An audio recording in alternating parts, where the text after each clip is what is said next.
Hey, good afternoon, all.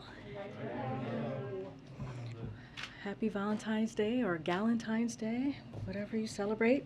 Hope everyone had a restful time after a big game last night. I can attest here from the podium there are some very disappointed um, Bengals fans here from last night, but we definitely wish and congratulate the Rams. All the best from the city of LA for sure. Okay, so this is something that just went out. So just in case you all didn't get it yet, so President Biden spoke today with Prime Minister Boris Johnson of the United Kingdom. The leaders discussed their recent diplomatic engagements with Ukraine and Russia. They also reviewed ongoing diplomatic and deterrence efforts in response to Russia's continued military buildup on Ukraine's borders and reaffirmed their support for Ukraine's sovereignty and territorial integrity. They discussed efforts to reinforce the defensive posture on NATO's eastern flank and underline the continued close coordination among allies and partners, including on readiness to impose severe consequences on Russia should it choose further military escalation. So I have a few more things for all of you at the top. Today marks 4 years since the Parkland shooting. As the president said this morning in a statement that I'm sure all of you have seen, we can never bring back those we've lost, but we can come together to fulfill the first responsibility of our government and our democracy, to keep each other safe. For Parkland, for all those we've lost, and for all those left behind, it is time to uphold that solemn obligation. Since his first day in office, the president has worked to uphold that obligation and to save lives by preventing gun violence. He again called on Congress this morning to act, including to expand background checks to keep criminals from getting guns, and to ban the sort of high-capacity magazines that were used to kill 2 NYPD officers. And the president called again on Congress to fulfill his budget requests for another $500 million to fight gun violence. But if Congress won't act, the president's not going to just wait and sit back. He's already done more than any other president in their first year in history to advance common sense gun violence prevention measures, and he built on that just earlier this month with new measures he announced in New York City. Last June, he laid out a comprehensive strategy to address gun violence from every angle. And the White House is working closely with agencies across the administration to deliver on that and save lives. The plan is comprehensive, addressing both the supply and demand side contributors to gun violence, pursuing prevention, intervention, and accountability using every tool in the toolkit: regulation, enforcement, budget, the bully pulpit, and legislation, and pulling together the federal agencies for a whole of government effort to reduce gun violence. Specifically, we're addressing the root causes of gun violence by expanding educational and economic opportunities. We're going after especially dangerous firearms with new proposed regulations on ghost guns and stabilizing braces that turn pistols into rifles. We're stepping up federal law enforcement efforts against illegal gun trafficking, including through strike forces in major cities, and establishing a zero-tolerance policy for gun dealers who willfully sell guns illegally. And we're providing cities and states with unprecedented amounts of money, including through the rescue plan, to invest in community policing and effective community violence intervention programs and AFT. During an event at the White House today, Vice President Kamala Harris announced alongside FCC Chairwoman Rosen Worcel and Senior Advisor Mitch Landrieu that more than 10 million households are enrolled in the Affordable Connectivity Program, the nation's largest ever broadband affordability program created through the bipartisan infrastructure law. The Affordability Connectivity Program enables low-income households to apply for discounts towards monthly internet service and a one-time discount on tech equipment such as laptops or computers. This is one of the many ways that the Biden-Harris administration is ensuring every American has access to reliable, affordable, high-speed internet. The bipartisan infrastructure law delivers a historic $65 billion to ensure that every American has access to reliable, high-speed internet through an historic investment in broadband infrastructure development. That internet service is affordable by lowering costs, increasing competition, and creating price transparency. With that, please go ahead, Darlene. Thank you. A couple of questions on Ukraine and then one on another topic. What is the reaction here to the Kremlin signaling that it's ready to continue dialogue over Ukraine? And does the White House see that as sincere on the part of the Russians? So, yeah. Thank you for the question. We are actively working to reach a diplomatic solution to de-escalate the crisis. Over the weekend, as you all know, the president spoke with President Putin, and we remain engaged with the Russian government in full coordination with our allies and partners. The path for diplomacy remains available if Russia chooses to engage constructively. However, we are clear-eyed about the prospects of that given the steps Russia is taking on the ground in plain sight. This is something that the National Security Advisor, Jake Sullivan, talked about right here on Friday. Right before our eyes, what we're seeing with Russia. We're seeing new Russian forces have been arriving at the Ukrainian border every day. As we have said before, we're in the window when an invasion could begin at any time. We will not comment on any details of our intelligence information, except to say that it could begin this week, despite a lot of speculation that it would happen after the Olympics. Again, something that Jake Sullivan said right here on Friday. It remains unclear which path Russia will choose to take. The U.S. is ready for any situation. You know, President Biden has made it very clear on his call with Putin this weekend that if Russia undertakes a further invasion of Ukraine, the United States, together with our allies and partners, will respond decisively and impose swift and severe costs on Russia.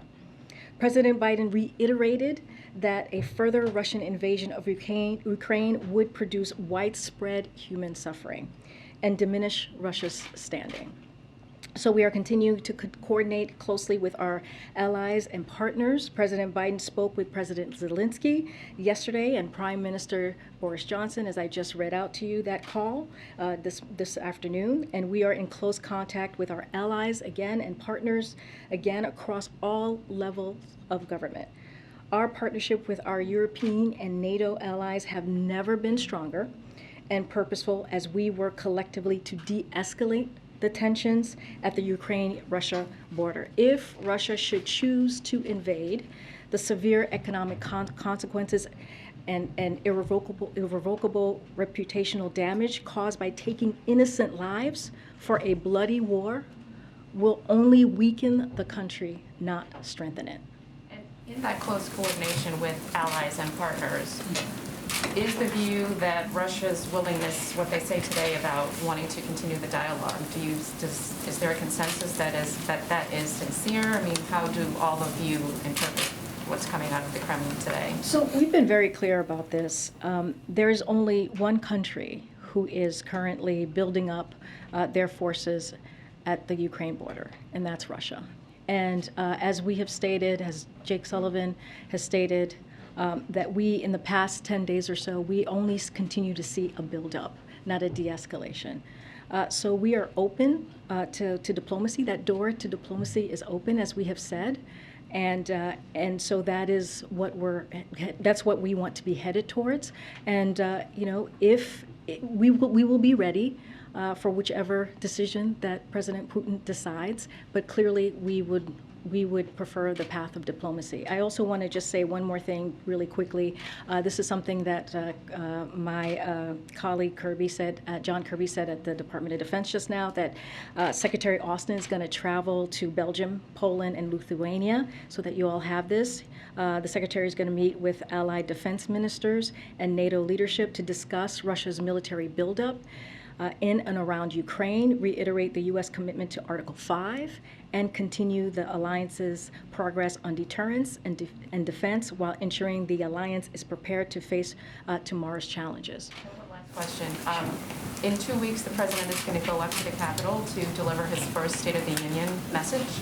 Can you give us a status report on preparations for that? Has he been able to meet with his advisors on it, given everything that's going on, or edit speech drafts, or just some sort of idea of where that process stands? So, as you know, this is a president who was vice president for 8 years, and he was senator for 36 years and has spent a lot of time listening to State of the Union speeches. So he understands the importance of delivering such a president delivering such a impactful speech, and the purpose of talking about their successes, his success in particular this past year, and how he's going to build on that success. I don't have anything more to share, but this is something that's important to him, and he's working towards delivering a speech, not just to Congress, but also to the American public. Yes, I want to follow up on Darlene's question and ask it in a different way, though. Russia's foreign minister advising Putin today that Russia should keep pursuing diplomatic negotiations. This is a yes or no question. Does this administration view that as a sign of de-escalation? Well, what I was saying, and just to be even clearer, is that in the past 10 days or so, when you look at what is happening at the border of Ukraine, we are seeing more than 100,000 troops there, and it's just been an everyday more and more troops, as I just read out at the top. So we are certainly open to having conversations and seeing a de-escalation, but right now that door is open for diplomacy. And this is up to President Putin. He has to make that decision. It is his decision to make on which direction he wants to take this. So in terms of the troop buildup there's reporting today that citing a U.S. official that Russian units near Ukraine moved into attack positions. Is that the understanding of this administration, what you're seeing there? Well, I'm not going to go into any intelligence information. We're not going to share that. But what we have seen, and you know, the National Security Advisor said this himself, we have seen an increase of forces at the border, not a decrease.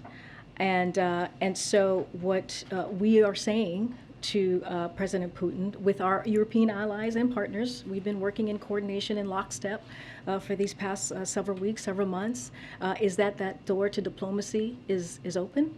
And having that diplomatic conversation is a path that we would like to take. And finally, lastly, Jake Sullivan came out here and certainly got the attention of the entire world with the urgency of the briefing that he gave on Friday. In terms of the current state right now, is the situation as imminent today, right now, as it was on Friday? You know, Jake Sullivan was also on the Sunday shows yesterday, and you know, again, we are in the window when an invasion could begin at any time. You know, I'm not going to comment on the intelligence information, except to say that it could begin this week, despite a lot of speculation that it would only happen after the Olympics. Thanks, Karine. Just to follow up on that, I understand you're saying that you've only seen a troop buildup, but Russia has claimed today that it is winding down a number of military drills and exercises that have caused concern. Are you in a position to confirm if those claims are accurate or if they're not? I'm not in a position to confirm that, but I do know John Kirby spoke to that just moments ago, so I would refer you to his comments and the Department of Defense. Okay, and specifically about you know, Ukraine and the Vatican, we have some reporting coming from there saying Ukraine has welcomed Vatican mediation of its conflict with Russia, and they've invited the Pope to visit the country as soon as possible. Is the president aware of that? Does he support such efforts? I mean, I have not spoken to the president about that, so I can't confirm if he's aware or not. Okay. Will the administration support such efforts? This is the first time I'm hearing about it, so I just need to talk to our team. Okay, and one more on the $1 billion loan guarantee that the U.S. has agreed to make available to support the Ukrainian economy. Our reporting shows that the U.S. will need about $200 million to guarantee that loan. does the administration need to make more appropriations available to sort of, make sure that loan guarantee program works? So I don't have the specifics on that piece, but I can confirm that it is something we are considering as part of the additional macroeconomic support we are exploring to help Ukraine's economy amidst pressure resulting from Russia's military buildup. But I don't have any specifics on the appropriation and what that would take, the process. Okay.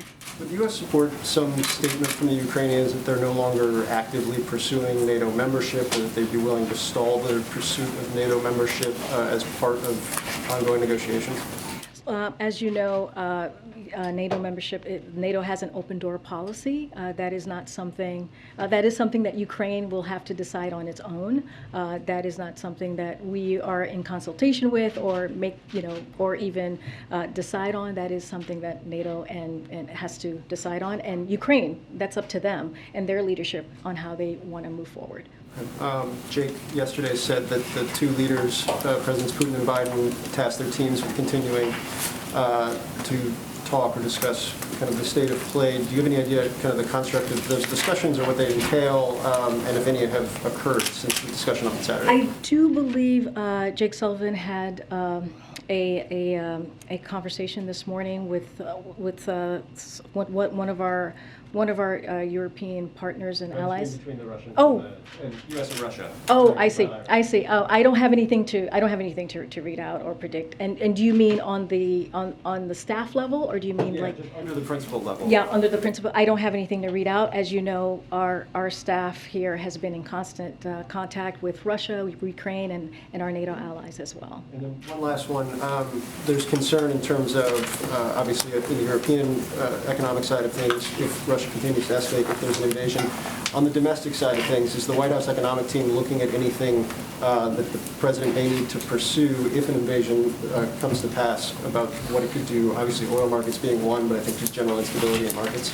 Yeah, I don't have anything specific to read out for you at this moment. As we talk about energy, I'm assuming that's one of the things that you're asking about, Phil, is like we are working with countries and companies around the world to ensure the security of supply and to mitigate against price shocks affecting the American people, Europe, and the global economy.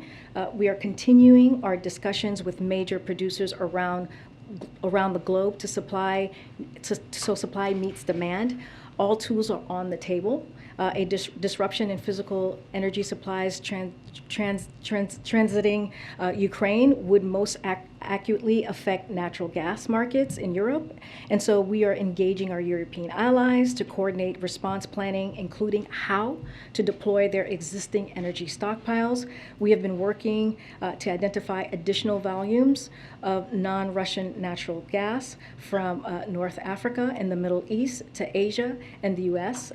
We thank REENT comments by Japan about supporting Europe's energy security through LNG shipments to the region.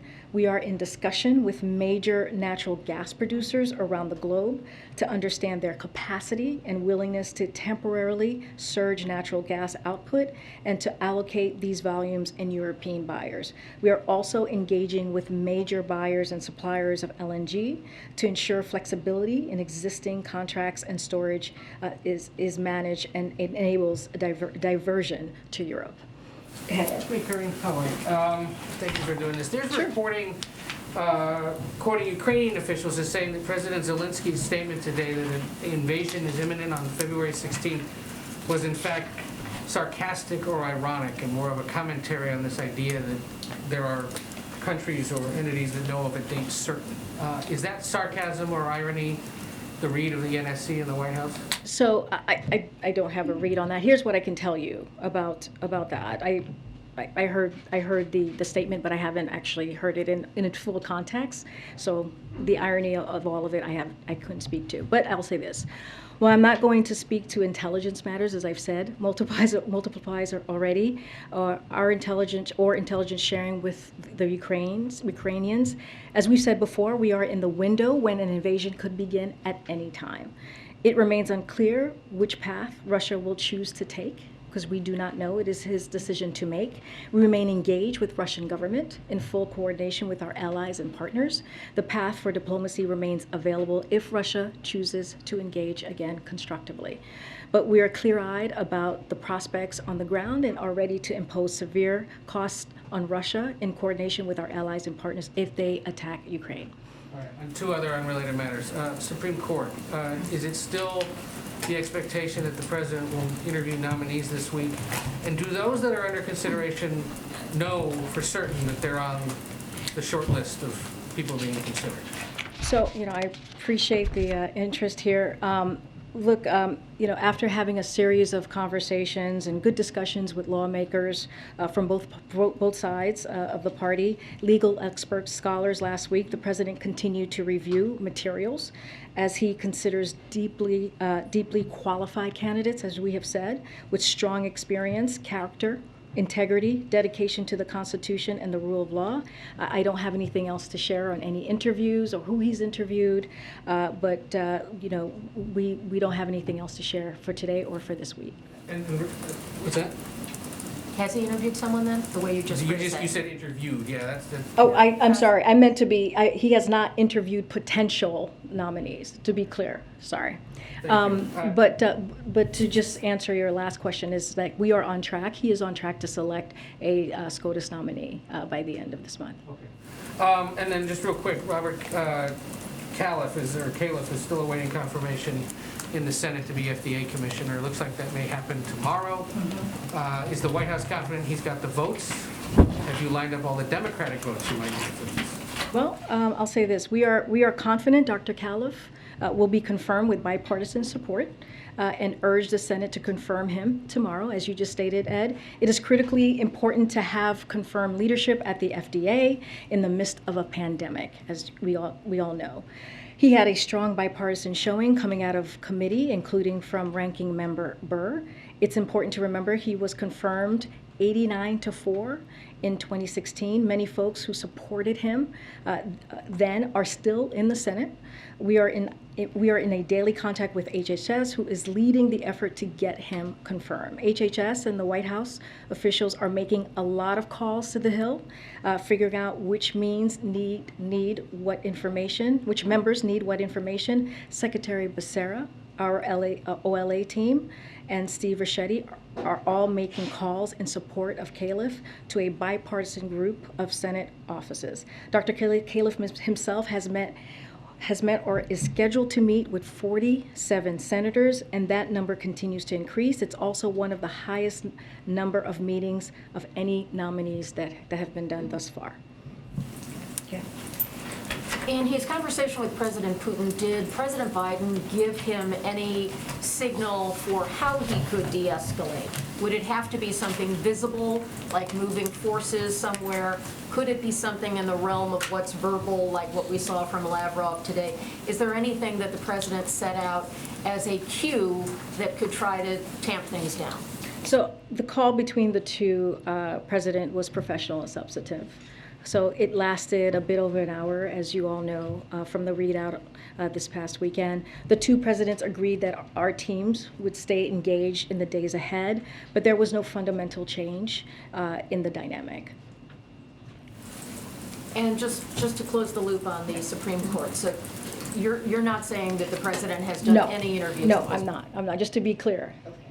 Now, I meant potential interviews. The president has some travel scheduled this week. Yeah. Given the volatility of world events, do you anticipate that if things were, and I know this is hypothetical, but often when there are unpredictable events, there can be changes to the schedule? Are you in a posture where you think that could be a situation where the president would remain at the White House or anything like that if things were to change? Well, as you said, it is hard to read, Kelly O, a hypothetical or to give an answer to a hypothetical. As you know, the president deals with multiple things at once, and that's what this president is prepared to do. Thanks, Karine. On the sort of ripple effects of a potential invasion, is the administration prepared to block Russian oil imports to the U.S. if Russia invades, given that the imports have reached their highest prices in 11 years? So, I mean, I just laid out what we're doing. We're talking to countries and companies around the world, engaging with them on all of the different potential outcomes if this were to happen. I don't have any more specifics than that, than what I just laid out for you. And so one of the things that we have said over and over again, and the president has made this very clear to Vladimir Putin, is if Russia chooses to invade, there will be swift and severe economic consequences. Wouldn't it be difficult, though, for the U.S. to continue to import Russian oil after all of the rhetoric that we've put forward about Russia not needing to not invade Ukraine and pressuring Germany to, come out strongly on Nord Stream 2 and possible punishments for Russia if they were to take this step? Wouldn't it be tough for the U.S. to continue in that event to import Russian gas? Well, again, it's a hypothetical. I'm just telling you what we have been very, very clear. The president has been clear. Our national security advisor has been clear. We all have been clear, either from this podium or direct communication with Russia, whether it's with the president or its leadership, that if they were to invade, and in coordination, in lockstep with our European allies and partners, that's how we're moving forward here, that there would be severe, decisive economic consequences. I cannot speak more to that. Okay, and then the sanctions package that's being worked out on Capitol Hill, I understand that the White House is involved in those discussions now, and congressional sources have told me that the White House has insisted on a waiver for Nord Stream 2 even after an invasion. Can you confirm if that is true, and if so, why would the White House want a provision like that in a sanctions package coming out of Congress? Well, look, when it comes to Nord Stream 2, we've been pretty clear about this. The president has said that, he said this during his press conference last week with the German chancellor, if Russia further invades Ukraine, there will no longer be a Nord Stream 2. We will bring an end to it. And at this moment, Nord Stream 2 is not even operational. But is the White House directing Congress to put a waiver for Nord Stream 2 in effect? That is the first I'm hearing of that. I cannot speak to that. I'm just telling you where we have been in a very strong and definitive way on Nord Stream 2. Okay, now on the second topic, this news about the Durham investigation.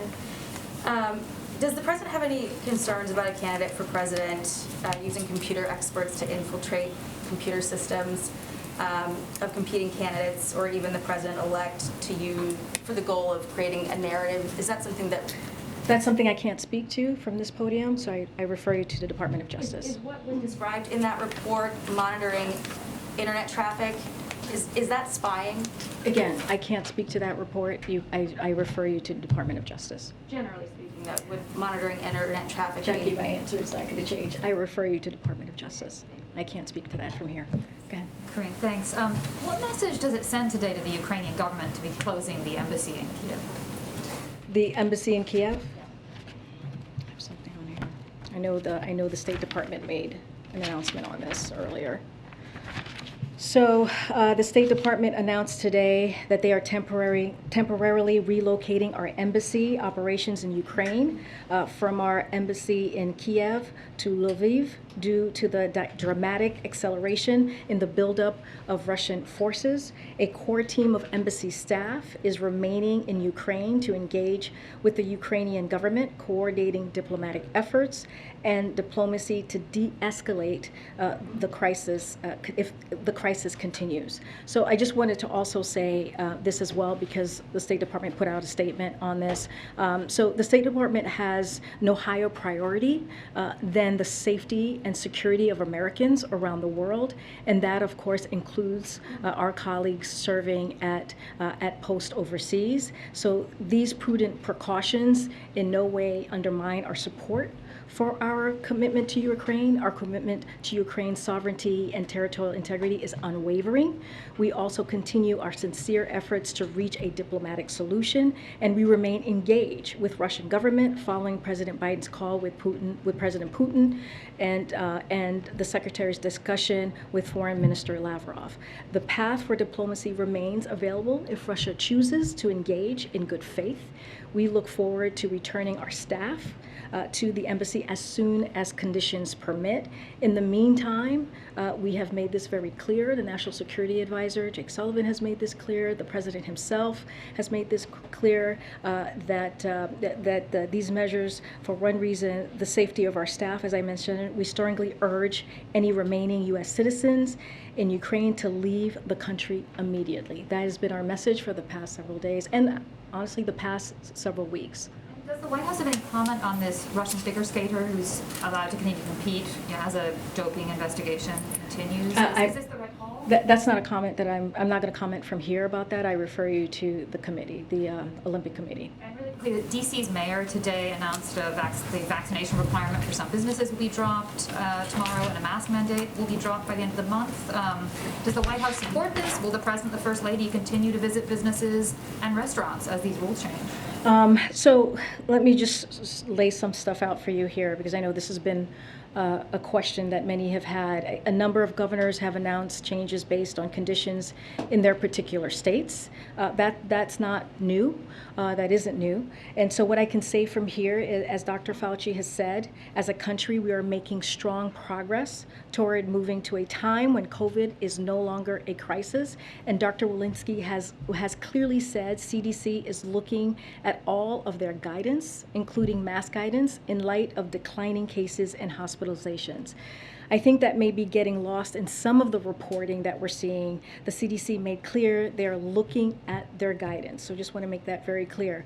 But to put a finer point on this, CDC has to move carefully and deliberately to make sure these good trends are confirmed across the nation. CDC has a responsibility to make guidance for the entire country and everyone. They must consider its impact on a variety of constituencies, including people who are disabled, immunocompromised, and most vulnerable. We are spending significant time and energy on the path forward, working with experts and leaders within and outside the government. And if this progress continues, we expect updates in the weeks ahead. This is a huge, huge responsibility that we do not take lightly, one that we take very seriously, and we want to make sure that we get this right. Thanks, Karine. During your conversation on Sunday, the president of Ukraine reportedly invited President Biden to visit Ukraine in the coming days, and the Ukrainian president's office said that a visit by the U.S. president would be a powerful signal and could contribute to the de-escalation of this crisis. What is the White House's response to that invitation? I don't have any travel plans to announce or preview at this time. I'll say this, as you all know, President Biden spoke with Zelensky, as you just mentioned, this weekend. Secretary Blinken spoke with the foreign minister this morning, and we are in regular contact with the Ukrainian government throughout the administration, including here at the White House, at the State Department, at the Defense Department. I just laid out travel that the Secretary from Defense is going to be making at the Treasury Department and elsewhere. So the President has also dispatched a number of senior administration officials to visit Ukraine in recent months, including Secretary Blinken, who was just there recently, and for last month for meetings with Ukraine's leader. Our North Star has been nothing about Ukraine without Ukraine. You've heard us say this over and over again, and we will continue to coordinate closely with Ukraine as we try to reach a diplomatic solution to the end of this crisis. Go ahead, Michael. Could I bring you back to the gun issue that you talked about at the beginning? A bunch of years ago, a large number of people in the Obama administration, including the current president, fought fiercely for closing the gun show loophole and described it as the least that could be done, and were very angry and upset when it didn't pass, pushing also at various times for even more, ban on assault weapons and the like. You didn't mention any of that. The president's message today that he put out earlier didn't mention any of that. Is it fair to assume that either this president no longer thinks those things are needed, or has simply abandoned any hope of getting them passed? I wouldn't assume that. One of the things that I did say is we are encouraging Congress to act as well. There's a legislative component to this, as you just laid out. So that is important as well. But I do want to read a couple of quotes from about the president's executing on his historic comprehensive gun violence reduction strategy. So there is support there for it. I know you're talking about a specific thing, but I want to not just take our word for this. So Brady has called the president's plan historic and said President Biden and his administration are truly taking comprehensive action to address violence in our country. Giffords commented the Biden-Harris administration commended, the Biden administration for announcing a comprehensive strategy to prevent gun violence and protect public safety. Gun violence is a complex problem, as you can imagine, and as she stated, that requires an array of solutions. President Biden and Vice President Harris understands that. This is a quote from Giffords.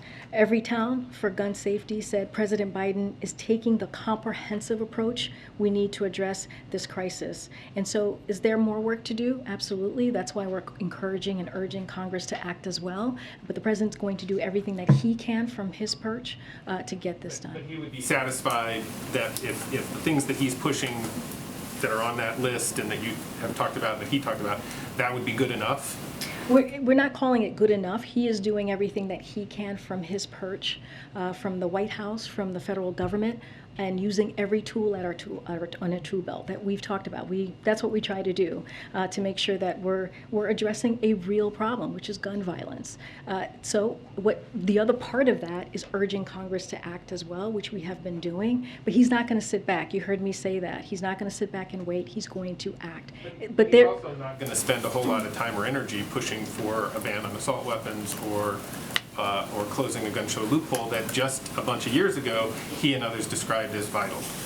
Well, I'll say this. We are constantly in conversation with folks in Congress, with leadership, with congressional members, with senators. That is an array of issues. The president is going to continue to fight to make sure that we get these guns off the street and we truly deal with gun violence. He is doing his part from the White House, and he's going to continue to work towards that effort. Okay. Thanks, Karine. A few questions. First on Afghanistan. The Biden administration appears to have been downplaying some accounts from ground commanders involved in the evacuation of Afghanistan over the past week. We heard a State Department spokesperson say that their criticism was cherry-picked from a larger report. For President Biden himself reject those accounts. Jen, last week, I believe, said that there was no after-action report. So 2 questions I wanted to ask you to clarify the White House position. One, does the White House agree that the evacuation should have been started earlier, which is what some senior military officials have asserted? And secondly, did Jen misspeak last week when she said there was no after-action report? There's been some reporting from a colleague of mine over the weekend that indicated there was indeed an after-action report that was reviewed. So to your last question, no, Jen did not misspeak last week. This Abbey Gate report is not the Pentagon's broader after-action review on Afghanistan. That report will examine the final months of America's longest war and cover from February 2020 through the end of the evacuation. So no, she did not misspeak. But let me just say something that I think it's really important. I'm just going to quote John Kirby, who did a Sunday show yesterday. I believe this was Fox News Sunday show, and I'll quote him here. He said, I would also add here in Washington, we have been planning for evacuation as far back as April, and there was no effort by Washington, certainly not by the National Security Council, specifically to slow down that planning, to slow down those pre-positioning of forces that we did in the summer, to slow down the actual execution of the evacuation. So again, this is John Kirby, spokesperson for the Department of Defense. So again, these were documents that assert impressions and perspectives, which are very important down at the tactical level in real time. We need to conduct a larger, more strategic level level after action review to get the whole sense of this, and we're doing that. The Abbey report, again, is one important review of what occurred that day, but it should not be mistaken for a full follow-up on the last months of the war in Afghanistan. And on a different topic, to Yeah, follow sure. up on the earlier questions about the Supreme Court, I know you said that the president has not conducted any interviews with candidates yet, but will the White House disclose which candidates the president does interviews with as he goes through this process? What I can promise you right now is that the president's going to make his selection for the Supreme Court justice by the end of this month. That's what we know, that's what he stated, and that's what we will do. And last question, Vice President Harris is headed abroad to the Munich Security Conference this week. Can you talk a little bit about what the White House hopes she will accomplish there? And is she going to be sort of the sole representative of the administration in some of these meetings with counterparts? Are there going to be other administration officials as well? Can you sort of give us a sense of what the expectation is? So I don't have any specifics, but I can say that we are very proud to have the Vice President lead the delegation to Munich this week. I don't have any specific details. I'm happy to talk to the team to see exactly what her schedule is going to look like. But the President is proud that she's going to be representing the United States. I have Go ahead, just Tom. a couple of quick ones. Following up on this Zelensky question, can you confirm whether President Zelensky asked President Biden to come to Ukraine this week and whether the administration considered it at all? I know you don't have travel to announce, but All I can tell you is what I just said. We don't have travel to confirm right now. That is what this president's schedule looks like. It's certainly not confirming to go to visit Ukraine. That's what now our focus right now is to continue to have the conversations on the staff level, to continue to make sure that we keep the door to diplomacy open. There's too much at stake. There are human lives at stake, which is what the president told President Putin, and that is our focus. How do we stop a war? That's our focus. And Pfizer withdrew late last week its application for the vaccine for young kids. Is that a disappointment to the White House? Yeah, I have something on that. So FDA is committed to acting urgently to save lives amidst the pandemic, and they continue to work with Pfizer to review additional data on its vaccine for kids under 5. In recent days, new data, as you know, Tam, emerged regarding Pfizer's submission to the FDA for its vaccine for kids under 5 years old. Based on FDA's assessment of that new data, the agency concluded that additional information regarding a third dose should be considered as part of any authorization. The initial data has been helpful to the process, but FDA believes more information, including the impact of a third dose, is important to the evaluation. So that is the process. That is the process right now, currently. That's working, and that should give parents everywhere confidence in the process, right? Because we want to make sure that the process is working. FDA is in the middle of a thorough, independent regulatory process to review this vaccine, and if a vaccine is authorized, it will have met FDA's rigorous standards. So that is what the parents, as a parent myself, and I know you're a parent, should be very proud of, that the FDA is doing this. And on the DC mask mandate, do you expect that mask mandate coming down to affect policy here on campus at the White House?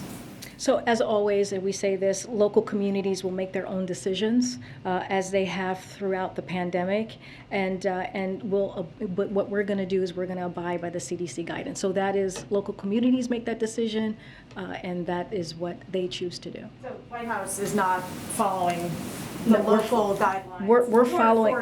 For No. this place that is in the city? To be clear, we are going to follow the CDC guidance. That's what we're going to do. Go ahead, Jen. Back to the VP's trip to Germany. Yeah. Is there discussion in the White House about whether she should go no matter what is happening in Ukraine, or has there been discussions about what might trigger her to cancel? You know, I don't have any insight on that. That's another hypothetical that I can't answer. But what I can say is that we are proud that she's going to be leading the U.S. delegation to Munich, and that is on schedule to happen. On the embassy in Kyiv, do you know if all the classified information has now been stripped from that building? I I do not have that information for you. Yeah. Thank you. I want to ask you a few questions on Quad and Russia. Do you think Quad countries are unanimous on the issue of Russia? Can you say that one more time, loud? Do you think the Quad countries, US, Japan, India, and Australia, they had a meeting in Australia recently. Do you think these countries are unanimous on the Russian? On the Russian issue in particular. So, as you know, Secretary Blinken was just in the region where he met with the Quad. It was an opportunity to discuss Russia's ongoing threat to Ukraine. They discussed the threat that Russia's aggression poses not only to Ukraine, but to the entire international rules-based order, which has provided a foundation for decades of shared security and prosperity for the region and around the globe. Throughout his meetings with the Quad partners, Secretary Blinken discussed the challenges Russia poses to the rules based on international order and our readiness to support our European allies. I'm asking this question because you know that India's foreign external affairs minister S. Jaishankar said that India only follows multilateral sanctions, not country-specific sanctions. And as you're looking towards country-specific sanctions from the U.S., because the UN Security Council is unlikely to go for those sanctions because the vetoes Russia and China have that. Are you in conversations with Indians that they should follow the U.S. sanctions as well? So, you know, we're not going to get into specifics. We've been really clear about our discussions, so not going into details on that. But beyond what we've read out from the Secretary's meeting in Melbourne last week, but we're working closely with a range of allies and partners, including India. One final question. Sure. What role President Biden expects India to play in the Quad? So we will continue to build a strategic partnership in which the United States and India work together to promote stability in South Asia, collaborate in new domains such as health, space, cyberspace, which is important, deepen our economic and technology cooperation, and contribute to a free and open Indo-Pacific. We recognize that India is a like-minded partner and leader in South Asia and the Indian Ocean, active in and connected to the Southeast Asia, a driving force of the Quad and an engine for regional growth and development. No problem. Oh, thank you. Thanks, everybody.